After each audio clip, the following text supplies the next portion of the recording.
Namaku Dimas, dan ini cerita paling rumit dalam hidupku.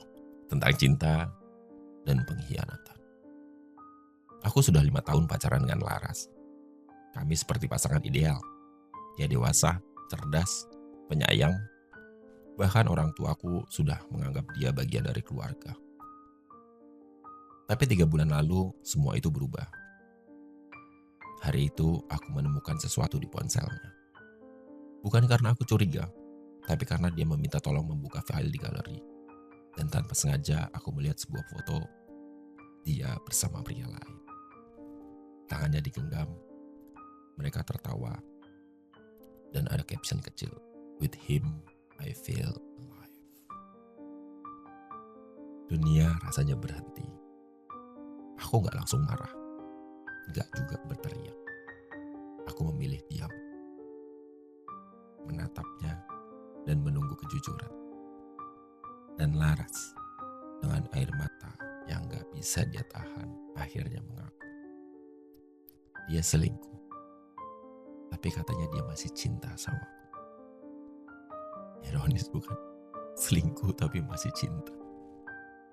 Aku gak ngerti, gimana bisa mencintai seseorang, tapi menyakiti dia sekejam itu dalam waktu yang bersamaan.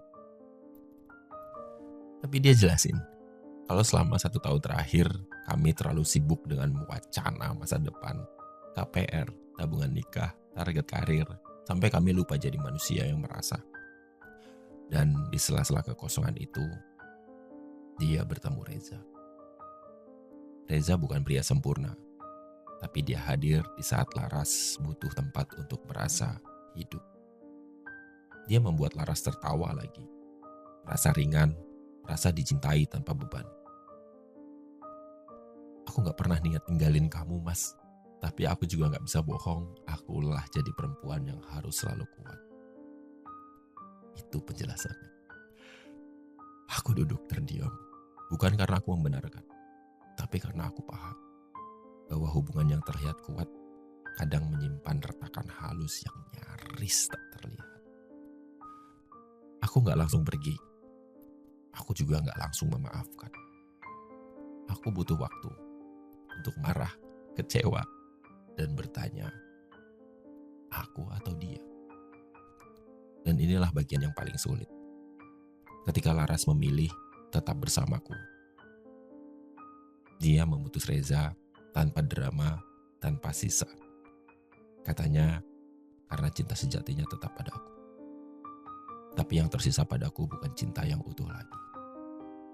Ada retakan, ada trauma, ada pertanyaan setiap malam, kenapa dia gak jujur dari awal? Beberapa temanku malah bilang aku bodoh karena gak langsung meninggalkannya. Tapi menurutku, dalam cinta tidak ada rumus yang benar untuk semua orang. Aku ingin mencoba lagi, bukan karena aku lemah, tapi karena aku ingin tahu apakah luka bisa sembuh jika 2 orang benar-benar mau bertahan.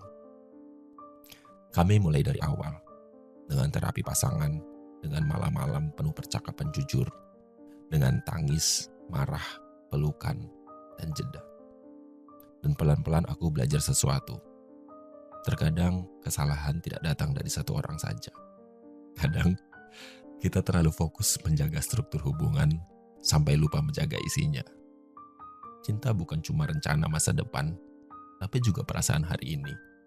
Tentang hadir, melihat, mendengar, dan mengingatkan. Kita bersama bukan karena kewajiban, tapi karena ingin.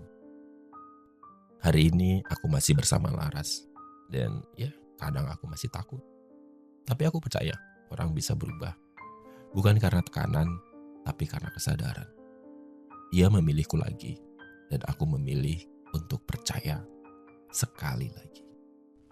Untuk kamu yang pernah diselingkuhi tapi masih cinta, kamu gak bodoh, asal kamu tahu kenapa kamu bertahan. Dan untuk kamu yang pernah menyakiti, cinta gak cukup hanya dengan maaf, tapi dengan usaha untuk membuat orang itu merasa cukup setiap hari. Cinta dewasa bukan tentang siapa yang paling benar, tapi siapa yang paling berani memperbaiki. Dan aku memilih berani.